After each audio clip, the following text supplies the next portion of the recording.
m'éclaire. Oh mon Dieu, ta lumière m'éclaire. Oh mon Dieu, ta lumière m'éclaire. Ta parole est la vie du chrétien. Ta lumière m'éclaire. Oh mon Dieu, ta lumière m'éclaire. Oh mon Dieu, ta lumière m'éclaire.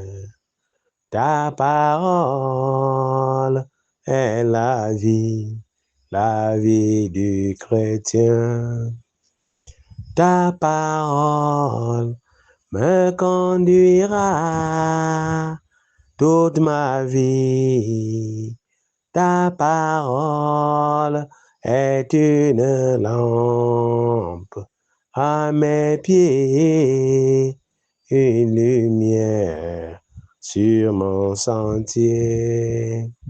Ta parole me conduira toute ma vie. Ta parole est une lampe à mes pieds, une lumière sur mon sentier. Oh, réveille, réveille-toi. Toi qui dors, lève-toi. Serre ton Christ, prends toutes les armes du chrétien avec la foi et l'épée de l'esprit. Réveille, réveille-toi. Toi qui dors, lève-toi. Serre ton Christ, prends toutes les armes du chrétien avec la foi et l'épée de l'esprit. Shalom, shalom, shalom. Cher peuple de Dieu, soyez bénis. Cher peuple de Dieu, soyez richement bénis par le nom de Jésus-Christ. Que le Saint-Esprit de Dieu soit votre conducteur, votre guide, votre protecteur en tout temps et en toutes circonstances. Que cet Esprit de Dieu vous accorde la bénédiction qu'il faut dans votre vie. Que cet Esprit de Dieu soit au chevet de vos projets parce qu'il est le seul que Jésus-Christ nous a laissé. Il pouvait dire, je ne vous laisse pas orphelin, je m'en vais au Père afin de vous envoyer un autre consolateur. Lui, il viendra vous enseigner sur toutes choses. Il sera avec vous éternellement. Soyez bénis. Amen.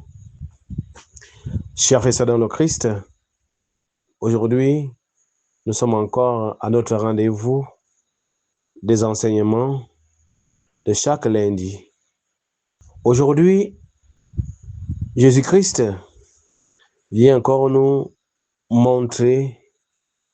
démontrer la pensée secrète des Saintes Écritures.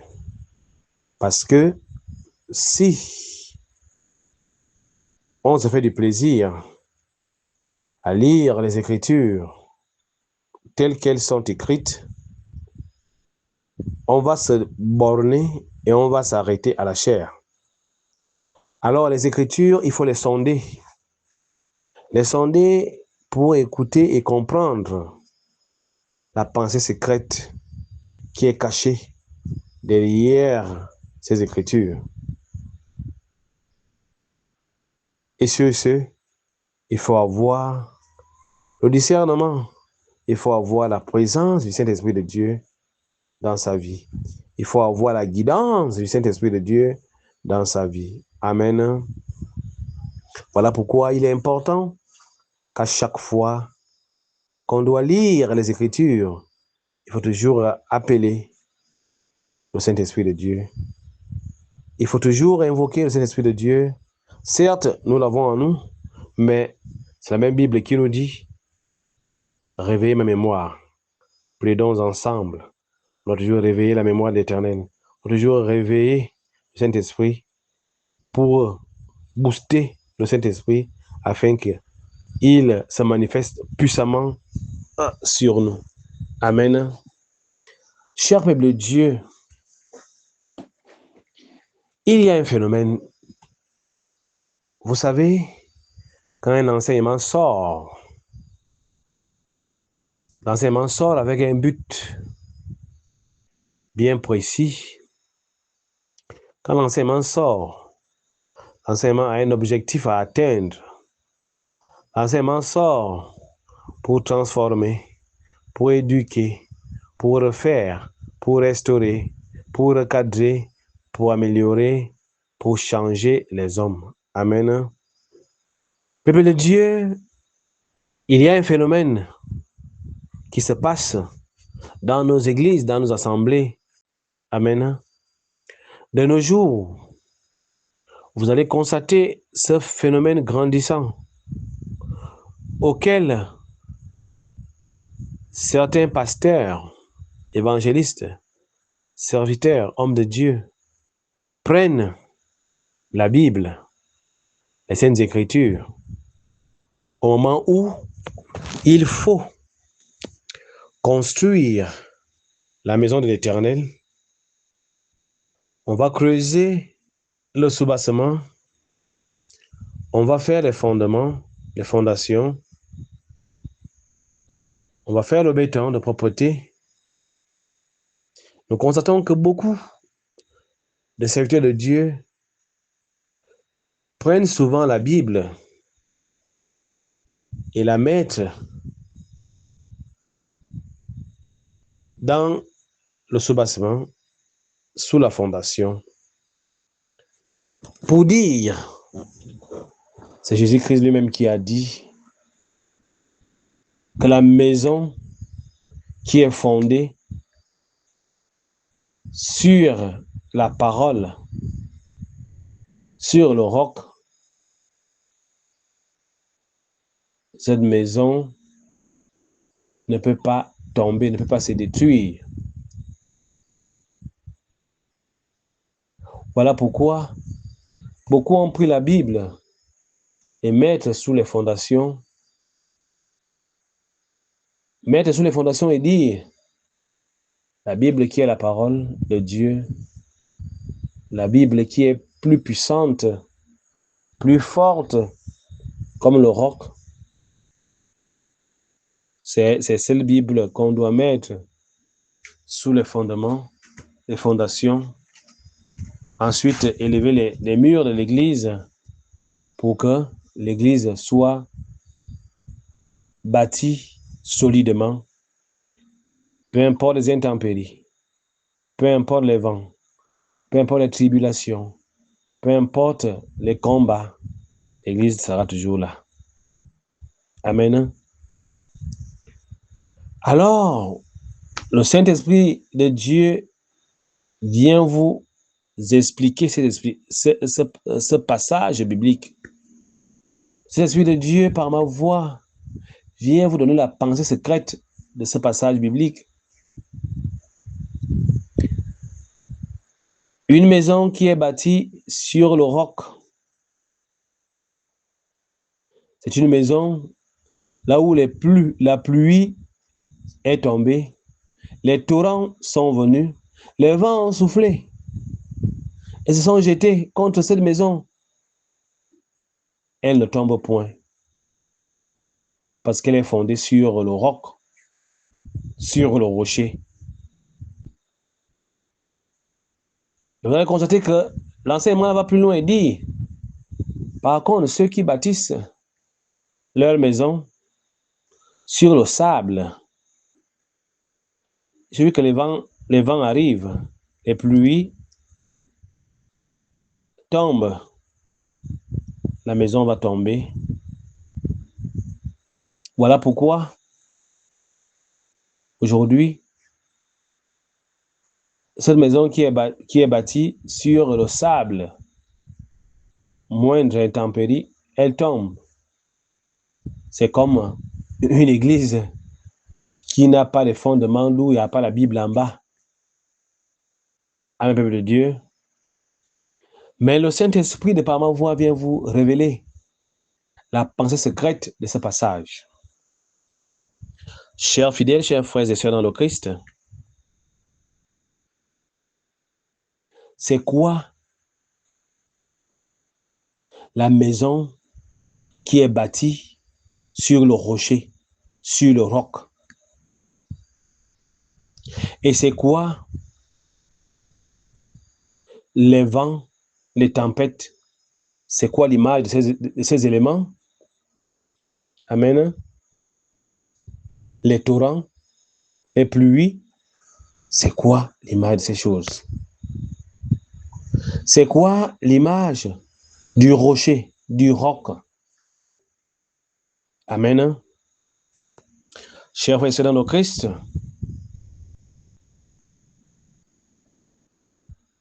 à partir de cet instant, à partir de ce jour, si tu avais l'intention qu'en construisant la maison, que ce soit une maison d'habitation, que ce soit l'église, tu avais l'intention de prendre la Bible et la planter en bas de ce bâtiment, ne le fais plus. Ne le fais plus. Ça, c'est charnel. Peuple de Dieu, la maison dont il est question dans ce passage biblique que je vais vous donner à la fin de l'exhortation, cette maison qui est bâtie sur le rocher, sur le roc, que les vents, les pluies, les torrents ont soufflé, les pluieux sont tombés, les vents ont soufflé, les torrents sont venus, mais la maison est toujours là, elle ne tombe pas. Cette maison est à l'image de quoi? Cette maison est à l'image de l'homme. Amen. Alors, toi qui as écouté quelque part, toi qu'on a enseigné quelque part que les fondements de la maison, les fondements d'une église, on doit prendre la Bible et enterrer pour que la maison soit solidement enracinée sur la parole. C'est la chair, c'est du charnel. La maison dont il est question dans ce passage biblique, c'est l'image de l'homme en général, que ce soit femme ou encore l'homme naturel. Amen. C'est l'homme en général qui a l'image de la maison. Mais pourquoi c'est l'homme qui a l'image de la maison? Oui, peuple de Dieu, la Bible nous le dit, que ne saviez-vous pas que votre corps est le temple du Saint-Esprit? Et le temple, c'est une maison. Alors, si le temple est la maison dont il est question, c'est l'homme qui est le corps, qui appartient à Dieu, qui appartient à Jésus-Christ, qui est le patrimoine du Saint-Esprit. Voilà. Cette maison est à l'image du corps de l'homme. Amen. Mais pourquoi nous pouvons retrouver, n'est-ce pas,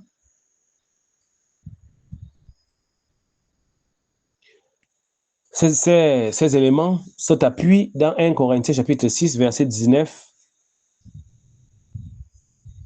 Verset 19, oui. 1 Corinthiens chapitre 6, verset 19. Ne savez-vous pas que votre corps est le temple du Saint-Esprit? Pour ceux qui aiment, n'est-ce pas, prendre les références, vous pouviez le prendre. 1 Corinthiens 6, 19. C'est notre corps qui est l'image de la maison. Mais pourquoi la Bible nous dit que cette maison est bâtie sur le roc ou encore le rocher? Oui, peuple de Dieu. Le rocher en question est à l'image de Jésus-Christ, notre Seigneur et Sauveur. C'est lui qui est le rocher. C'est lui qui est le roc. C'est lui qui est la pierre rejetée, la pierre qui est l'angle, la pierre qu'on a rejetée, mais qui devient l'angle principal de la maison. Amen. C'est Jésus-Christ qui est le rocher, le roc. C'est Jésus-Christ lui-même qui représente ce roc, ce rocher. Amen. Alors, l'Esprit me dit de vous dire, l'homme qui accepte Jésus-Christ, l'homme qui accepte de se transformer par la parole, par la doctrine de Jésus-Christ, l'homme qui accepte d'être guidé par le Saint-Esprit de Dieu que Jésus-Christ nous a laissé comme notre consolateur, notre guide, notre protecteur, notre paraclet, notre conducteur. L'homme qui accepte faire la volonté, rien que la volonté de Jésus-Christ, l'homme qui accepte de marcher selon la doctrine de Jésus-Christ, l'homme qui accepte de mettre en pratique la parole de Jésus-Christ, la doctrine de Jésus-Christ, l'homme qui accepte de se priver pour payer le prix pour Jésus-Christ, l'homme qui accepte les vents et marées à cause du nom de Jésus-Christ, l'homme qui supporte et s'engage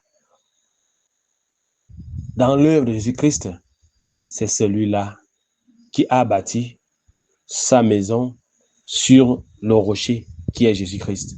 Celui-là qui a fixé, qui s'est attaché, qui a mis toute sa foi, toute sa confiance au rocher, à Jésus-Christ, qui s'attache, qui s'est attaché à Jésus-Christ fortement, qui a dit, je combattrai le bon combat jusqu'à ce que je vais quitter ce monde.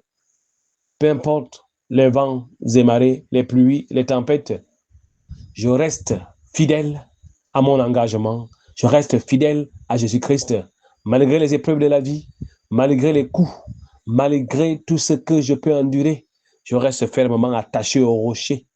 Voilà comment ton corps va tenir, ton corps qui est la maison, le temple du Saint-Esprit, va tenir malgré les vents, malgré les pluies, malgré les tempêtes. Ton corps sera toujours debout. Tu seras toujours debout malgré les vents, les tempêtes, les marées, la pluie. Alors, ces vents, ces tempêtes, cette marée, cette pluie représentent quoi? Ce sont les problèmes. Ce sont les difficultés. L'Esprit parle à quelqu'un ce soir. Le vent, les tempêtes, les marées, les pluies, c'est l'image des combats. C'est l'image des problèmes. C'est l'image des maladies. C'est l'image des situations inconfortables. C'est l'image des découragements. C'est l'image du désespoir. C'est l'image des douleurs. C'est l'image des difficultés. C'est l'image des échecs. C'est l'image des projets non accomplis. C'est l'image des situations qui ne voient pas le jour. C'est l'image des attaques. C'est l'image des persécutions. C'est l'image des pots de banane qu'on te jette. C'est l'image des difficultés. C'est l'image de la souffrance. Alors, le Saint-Esprit vient te dire ce soir, peu importe ces éléments, peu importe ces douleurs, peu importe ce que tu vis comme vent et marée et pluie, reste ferme. Reste attaché au rocher. Reste attaché au roc. Reste attaché à Jésus-Christ. Lui seul, il fait toutes choses en son temps. Après la pluie, vient le beau temps. Si tu restes ferme en Jésus-Christ, malgré les épreuves de la vie, peuple de Dieu, la Bible nous dit, Dieu ne tente pas ses enfants, mais Dieu nous met à l'épreuve pour voir si on est déjà mûr, pour voir si on peut surmonter certaines épreuves. C'est le diable qui tente, comme il avait tenté Adam et Ève. Il avait tenté Ève dans le jardin d'Éden. Ève a été séduite et a contaminé, a entraîné Adam dans le péché. Amen. Mais notre Dieu, lui, il ne nous tente pas, mais il nous met à l'épreuve pour jauger, pour mesurer, pour peser notre foi. Et c'est ça que Job nous enseigne, l'histoire de Job. Job est celui-là que Dieu avait mis à l'épreuve en envoyant Satan. Il dit, va le manipuler, mais ne touche pas son esprit, ne touche pas son âme. Va seulement le manipuler. Touche la chair, arrête-toi la chair. Il a fallu que Dieu teste Job en tant que son serviteur. Mais Job a prouvé son amour sincère, son engagement, son attachement à l'Éternel en supportant les difficultés, les combats, les vents et marées. Et il est resté ferme dans sa foi, malgré les découragements de sa femme. Alors, ta famille va te décourager à cause du nom de Dieu, à cause de ton église, à cause de ton engagement dans Dieu, dans l'œuvre de Dieu. Ta famille va te décourager. Tes amis vont te décourager. Ton entourage va te décourager. On va te lancer les flèches. On va te lancer les pamphlets. Mais toi, qui as goûté à la parole sacrée, sois fort, sois forte. Dis que je me suis embarqué dans cette barque. Je me suis embarqué dans ce bateau. Là où il y avait Jésus-Christ, les vents ont soufflé, la tempête a soufflé, mais les disciples sont restés fermes, attachés à Jésus-Christ. Jésus-Christ a dit, restez tranquille. Et il a blâmé, il a calmé, n'est-ce pas, les tempêtes. Alors un jour, je viens proclamer ce soir, je viens te dire ce soir, peu importe les vents et marées, peu importe les maladies, peu importe les combats, peu importe les difficultés, peu importe les pluies, peu importe les tempêtes, Dieu, le Saint-Esprit, Seigneur Jésus-Christ, arrêtera ces tempêtes, arrêtera ces problèmes un jour. Il fait toutes choses en son temps. Il fait toutes choses en son temps. Amen, peuple de Dieu. Peuple de Dieu. Voilà là où l'Éternel nous amène ce soir pour mieux comprendre ces Écritures qu'hier, on ne comprenait pas. Mais à cause de l'arrivée de notre jeune ministère, l'Église du Royaume de Dieu, basée sur la foi, l'amour et la louange, nous comprenons de plus en plus mieux les Écritures. Il fait tout en son temps, alléluia, le Dieu de mon salut, alléluia. Il fait tout en son temps, alléluia, le Dieu de mon salut, alléluia. L'Éternel est mon berger, alléluia. Je ne manquerai de rien, alléluia. L'Éternel est mon berger, alléluia. Je ne manquerai de rien, alléluia. Je remets mon esprit, alléluia, entre tes mains, oh mon Dieu, alléluia. Je remets mon esprit, alléluia, entre tes mains, oh mon Dieu, alléluia. Malgré les vents et les marées, notre Dieu reste ton bouclier, ton berger, tu ne manqueras de rien.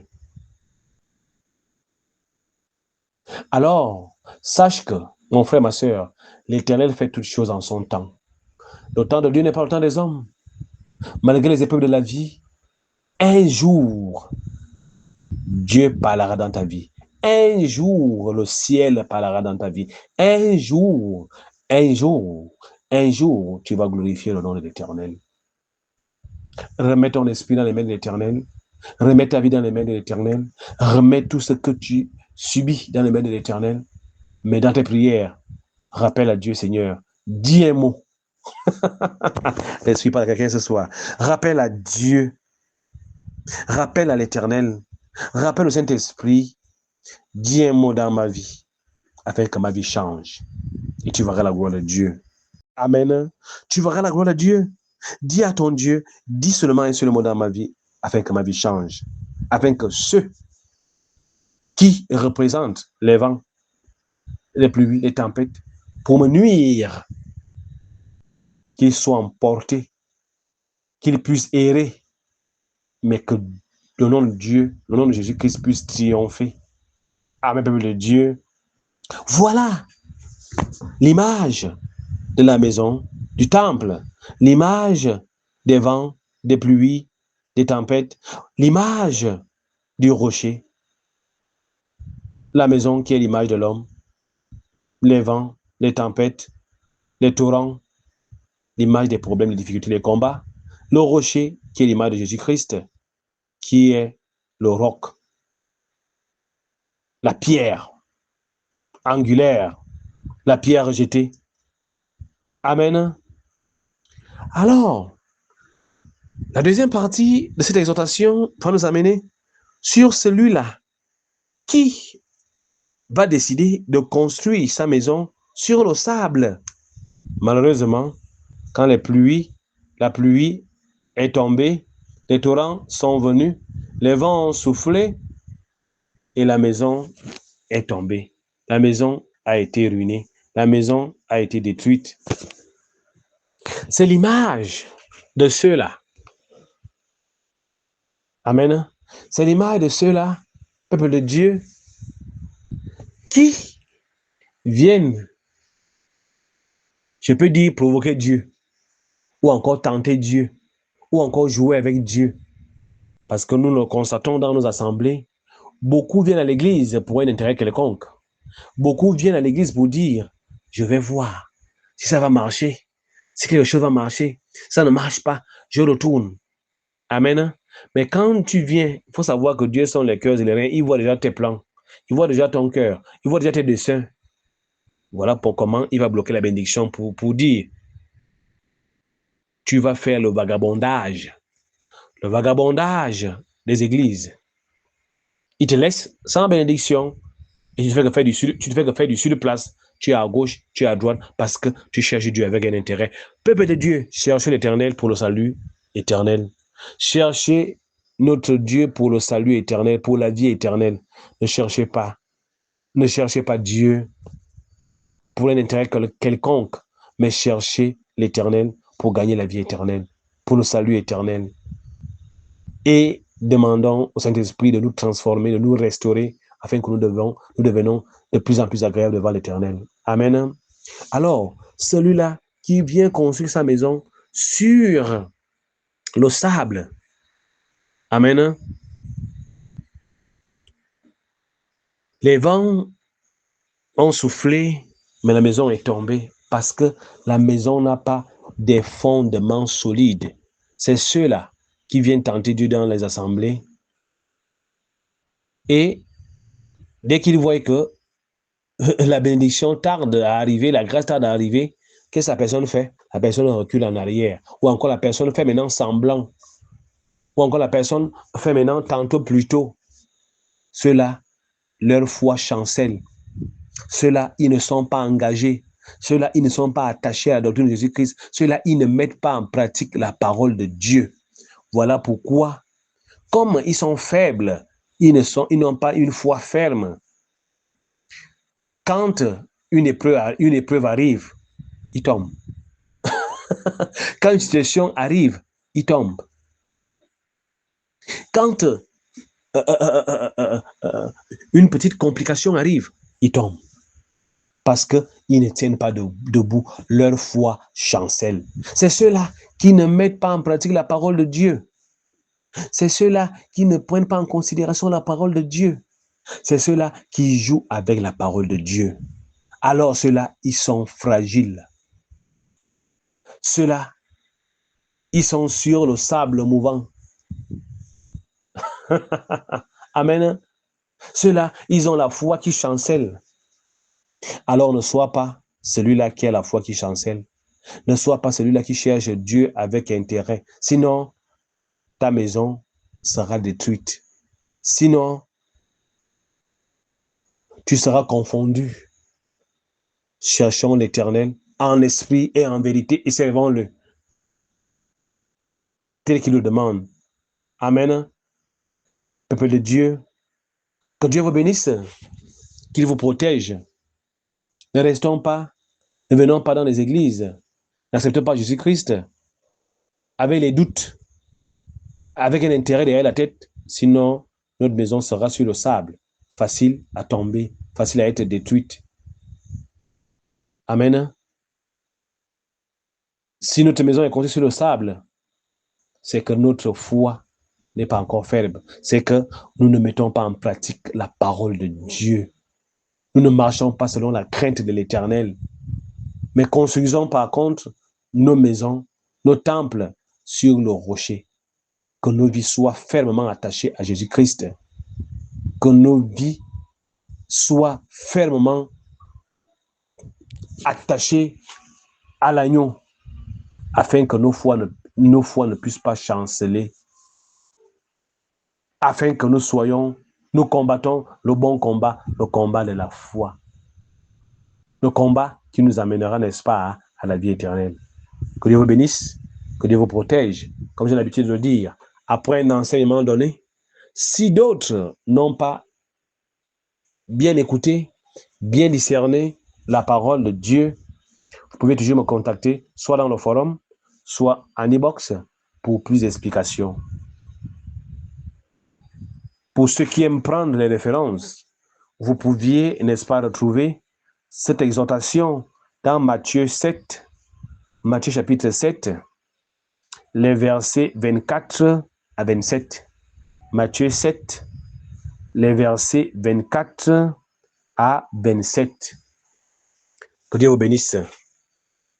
Shalom.